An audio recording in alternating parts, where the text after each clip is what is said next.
Hello everyone, welcome back to the Stoic Define. I'm the co-founder of the Stoic Define podcast and Stoicism channel, and today I'm gonna introduce you the Stoicism and how to fight in MMA.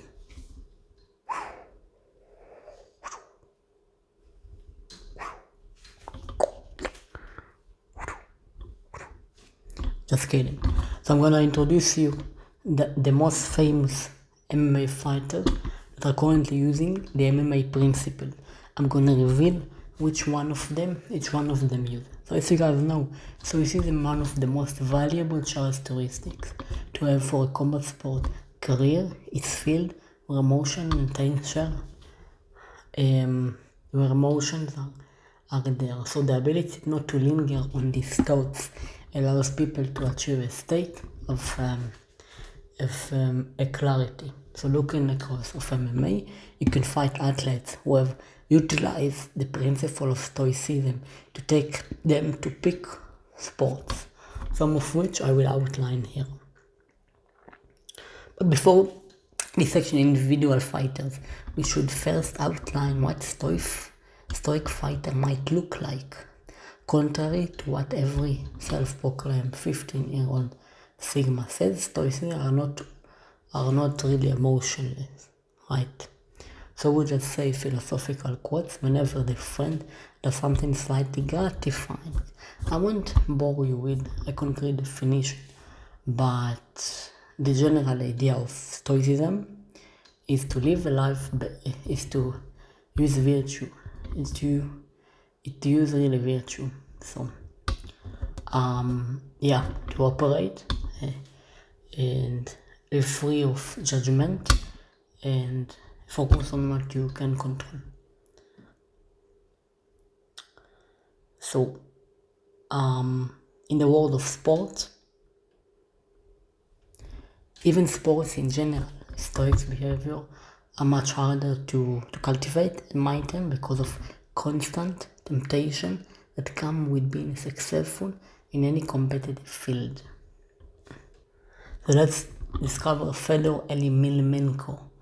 When Joe Rogan isn't talking really about how he survived getting slammed in his neck by Kevin Randleman, you might also hear about the famous Fedor Emelianenko from his other legendary feats, despite never competing in the UFC.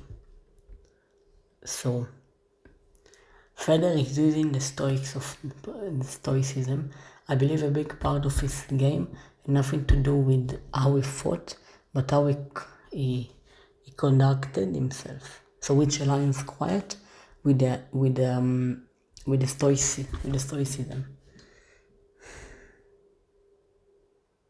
This you would expect of someone who spent time in the Russian army, right? So, but even in the cage, Fedor displayed element of stoicism. So I'm gonna give you an example. His fighting career was the face of the 10-ish seconds of starting your opponent down. Just before it showed us, in my opinion, the story is that he used the virtue of wisdom, temperance, and courage. So this is really me to you guys, my perspective about it. And again, if you find it interesting, you're welcome to stay tuned in the Stoics Define podcast. So, our number 2 is Alex Pereira. As any MMA fan about their favorite weight class, and few will tell you it's middleweight or light heavyweight. Okay. However, suppose the reason of division, the risk of Alex Pereira has to be one of them. His fourth middleweight title to change hands upon defeating the Adesanya, right? So Alex is a man who experienced quite of joy. You can find it pretty much. Even arguably his most vulnerable moment when he had just lose middleweight title and his opponent mocked his children. Alex was quick to say that he's sure he's made plenty of other families distressed when he knocks out his opponents in ice cold shower.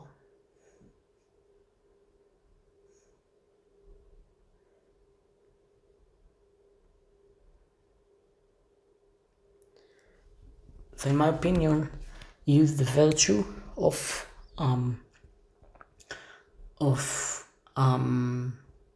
say courage, right? Because he went and he fought.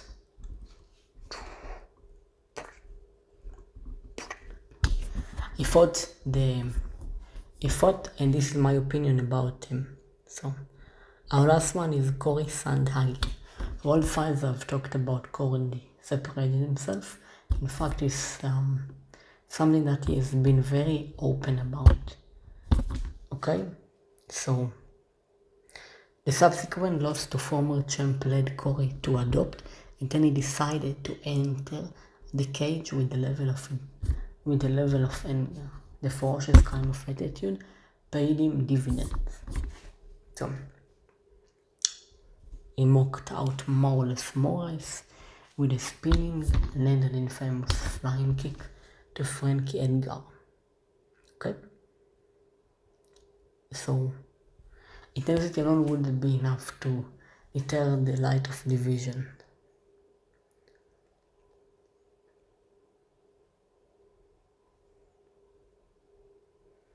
So, but when he put training rounds with the men who beat him soundly in his Cage Warrior debate,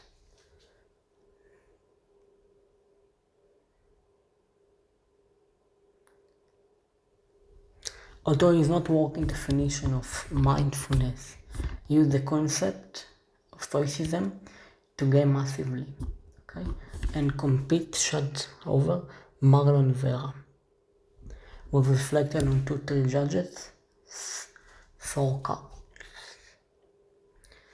So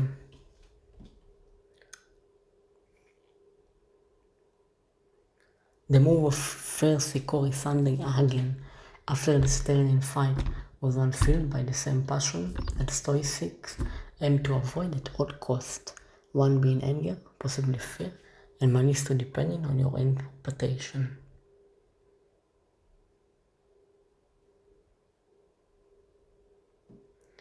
In my opinion, he used he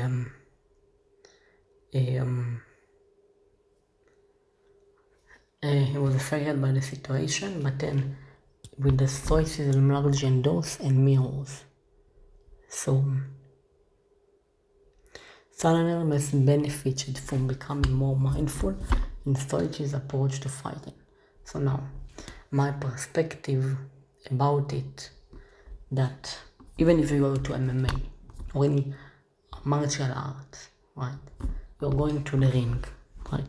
So imagine it, you're going to the ring, you're going to land a blow and even a flying kick. Like, you have to be like